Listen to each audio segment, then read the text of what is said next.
Hello, good morning guys kasabong, Luzon, Visayas, Mindanao, sa aking mga followers. Thank you talaga sa inyo, sa aking viewers dito sa aking YouTube, Kalyaw Kasabong TV. Maraming salamat talaga sa pagsubaybay nyo, sa pagpanood, sa gi-upload kong videos dito sa aking mga sariling alaga ng mga manok na palahi. Hindi pa paki-subscribe din, paki-follow, paki-share din ang aking videos na ito sa aking i-upload sa aking YouTube, Kalyaw Kasabong TV, kasi sa dyan lang na paraan maikalat nyo ito, mapanood sa ating mga kababayan mahilig mag-alaga ng manok, sa kaibigan nating magsasabong. Ito siya, magpakita kong sample prueba sa inyo. Ito totoo na talaga ito. Ito yung sinabi ko sa inyo nga unang itlog na dumalaga, maliliit na itlog. Ito siya, lalaki, kulay pula, oh. Malalaki na. Isang buwan na ito ngayon, oh. Yan. Mabuti ito gilimliman. Kasi kung hindi ito gilimliman, hindi ito maging sisiw, hindi ito maging ganito, dahil hindi ito tanggapin sa incubator dahil maliliit na itlog pa. Unang itlog, kasi ang sinasabi sa akin, dapat pangatlong itlog, pangalawa, parang may similya na. Pero napatunayan ko talaga kasabong, sa totoo lang, na may similya talaga ang unang itlog, kahit maliliit sa ating mga alagang dumalaga. First time na itlog niya, kung sakto sa alaga natin, di natin napabayaan, binigyan natin ng sapat na vitamins o pagkain na pwede sa kanila. Kaya pagpatunay ito, yan, isang buwan na, lumalaki lang pala ang liliit na itlog nito. Ito yung babae, oh.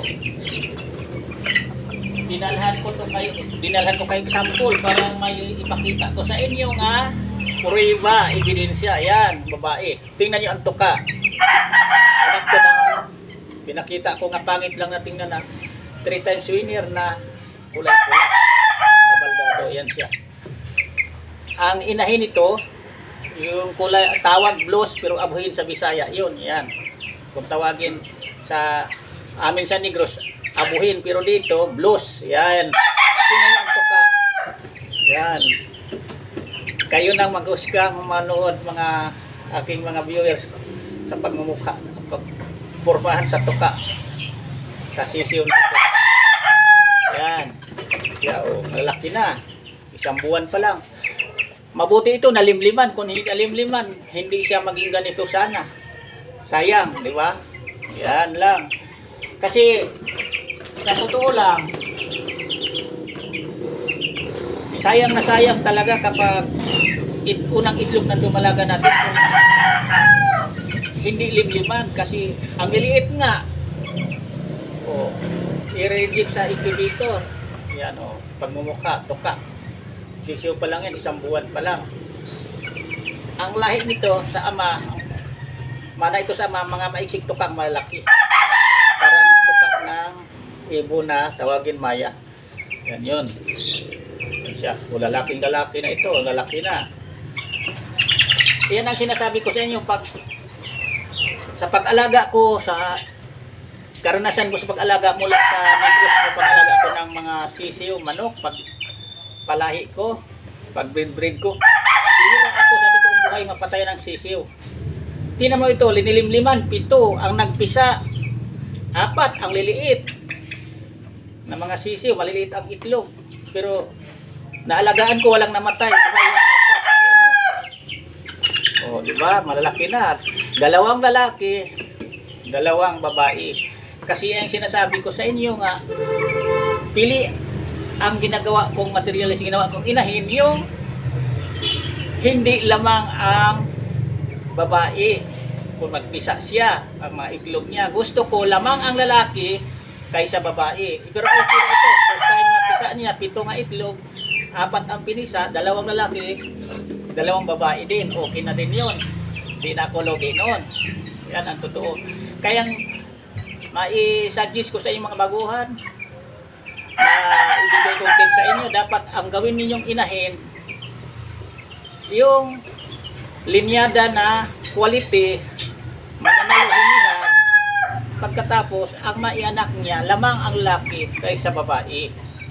Yan totoo kasabong. Hindi lang ni sinasabi ko dito sa aking video, sa aking content dito sa YouTube na manukin natin lamang sa panalo kaysa talo. Kailangan din ang gawin natin na inahin, kinukuhaan natin ng similya pang materialis para sa panglaban, lamang din kung magpisa ang mga itlog niya sa lalaki kaysa babae.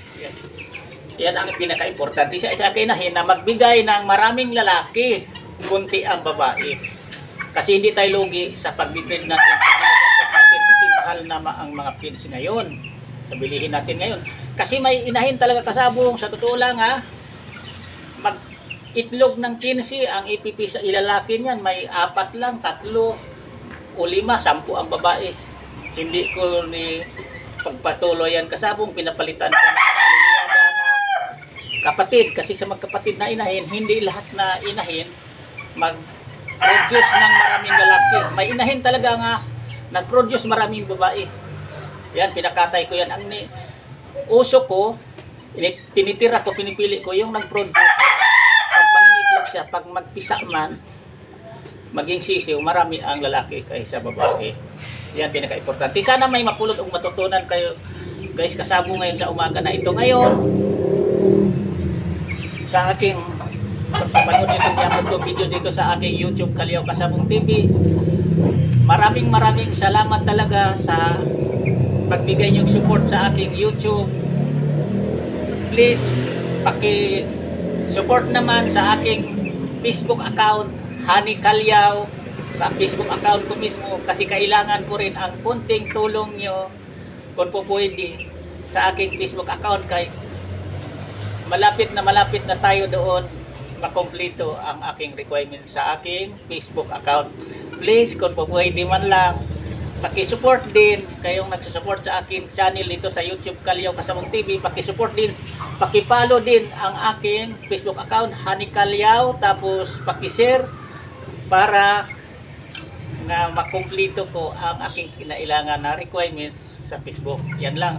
Maraming salamat talaga sa inyong lahat na taga-subaybay sa akin, taga-panood sa aking i-upload mga videos. Thank you sa inyong lahat, sa aking mga followers, sa aking subscribers.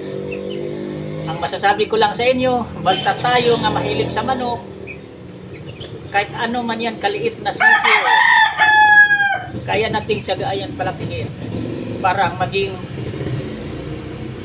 malaking manok, maging panglaban na sa tamang edad, parang makamit natin ang tinatawag natin na pag maglaban tayo ng manok sa sabungan kakit, lamang tayo sa panalo kaysa talo. Yan lang. Thank you. Bye-bye.